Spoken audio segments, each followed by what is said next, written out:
Moi, je me rappelle, quand ma femme était enceinte, tout le monde la félicitait. Comme si donner la vie était un événement super important. Je l'assure, tout le monde touchait son ventre en la félicitant, en disant oui, c'est bien, félicitations, ah, ça va être un beau bébé. Ouais, j'ai vu le ventre, ouais, ça va être un beau bébé. Mais personne n'a touché les couilles, moi, en me félicitant. Alors c'est quand même mes coureurs que j'ai envoyés là. C'est pas le premier jet d'athlète que j'ai pu faire. Non, non, non, non. Là, mes coureurs, ils étaient surentraînés. Un entraînement intensif pendant toute mon adolescence. Personne. Personne n'a félicité. Alors c'est quand même un de mes coureurs qui a quand même remporté la médaille d'or et qui a réussi à finir la course en entier.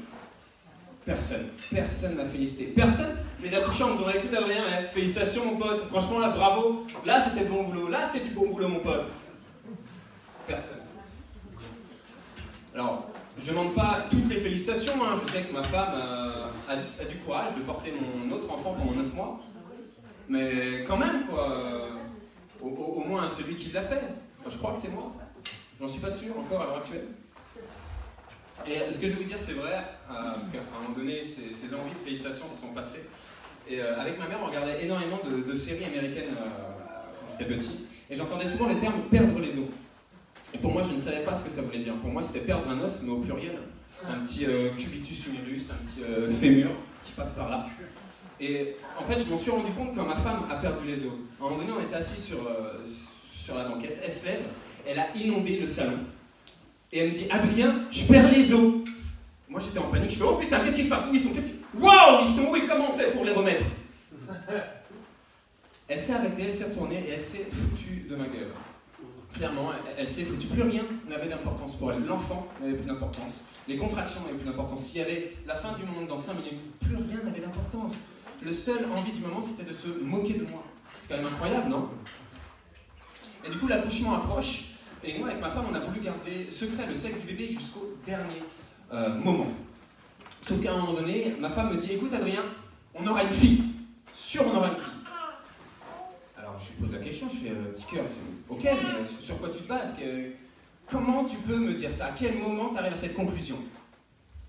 Elle me dit « Écoute, Adrien, il y a des signes qui ne trompent pas et je les ai interprétés. » À ce moment-là, j'aurais dû fermer ma gueule. J'aurais dû ne plus rien dire.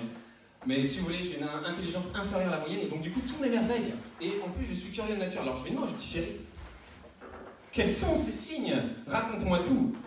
Donc je vais vous en dire que 2 ce soir, parce que si je vous raconte tous les signes, on en a pour des heures et des heures. Et je vous raconte les 2 plausibles, ce qui pour moi sont les 2 plus plausibles. La première, c'est une couvade. Est-ce que vous savez tous ce que c'est une couvade? Non. Alors c'est un sketch un peu interactif, à un moment donné je pose des questions, il peut y avoir des réponses de votre part. Est-ce que, aujourd'hui, vous savez ce que c'est une couvade, mesdames et messieurs? Ah, merci. Je me sens vraiment moins seul hein, quand tout le monde répond. Une couvade, c'est une grossesse masculine. Et d'après un petit rituel ou un petit truc de grand-mère, si l'homme ne prend pas de poids en même temps que la femme qui est enceinte, c'est signe d'avoir une fille. Et si vous prenez du poids en même temps que la femme, c'est signe d'avoir un garçon. Et du coup, tous les matins, ma femme elle me disait « Bon allez hop, Adrien, allez hop, à la pesée !» Vous me croyez pas, dans ma chambre, il y a un graphique de ma prise, de ma perte de poids pendant 9 mois. Parce que tous les matins, ma femme me levait du lit pour aller sur la balance. C'est clairement flippant. Sincèrement, ça m'a énormément fait flipper. Mais c'est pas ce qui m'a fait le plus flipper. Ce qui m'a le plus choqué, c'est le deuxième signe.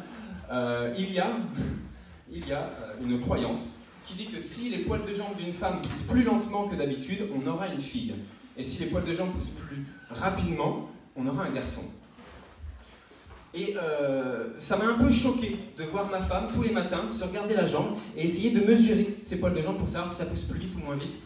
Je vous assure, c'est très très flippant. Et dans la chambre, à côté du graphique de ma prise, de ma perte de poids, il y a un graphique de ses poils de jambes à la vitesse où ça pousse pour savoir si on aura une fille ou un garçon. C'est pas ce qui m'a le plus choqué. Ce qui m'a le plus choqué, c'est qu'à un moment donné, à une époque, il y a des mecs qui se sont dit « Écoute Jackie, j'ai une idée d'étude monstrueuse. On va essayer de mettre en relation, écoute bien Jackie, on va essayer de mettre en relation le sexe d'un nouveau-né et la vitesse à laquelle les poils de jambes d'une femme enceinte elles poussent. Qu'est-ce que t'en penses ?» Deuxième, pas plus intelligent que le premier à première vue. Bah écoute Michel, bah ouais, ça me paraît être une très très bonne idée ça, puis ça tombe bien parce qu'on a plein de femmes enceintes en ce moment. Donc ça c'était les débuts de Jackie et Michel, je vous ferai un sketch là-dessus bien évidemment, pour que vous compreniez pourquoi. Et donc du coup, comme ma femme m'a dit qu'on aurait une fille, j'ai tout peint en rose. J'ai peint la chambre en rose, parce qu'elle m'a dit de le faire, et parce que j'ai obéi. Je n'ai aucune autorité dans cette famille, il faut que vous le sachiez. Ma femme ne me respecte pas, et elle ne respecte pas l'homme que je suis et l'être humain. Donc du coup, j'ai tout peint en rose, et on avait tout en rose, j'ai tout acheté en rose. Les serviettes en rose, les gants de toilette en rose. J'ai même les Pampers en rose. Le seul problème, c'est qu'on a eu un garçon. Et du coup, j'ai remercié ma femme, parce qu'elle a tellement bien interprété les signes que j'ai tout repeint en bleu. Parce qu'elle m'a demandé de le faire et parce que voilà, j'ai obéi. Il n'y a pas 36 solutions, j'ai obéi. Du coup, si je peux vous donner un conseil, les enfants, faites pas les fifous. Faites pas les fifous. Demandez le sexe du gamin.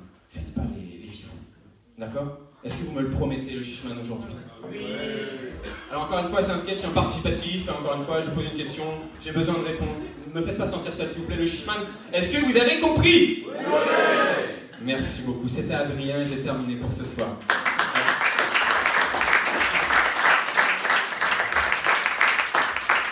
Juste une petite parenthèse, hein, je vois qu'on se moque beaucoup de la Picardie, là. Sachez que je suis Picard, donc je vous rassure tous, il n'y a rien de ce qu'ils ont dit en Picardie.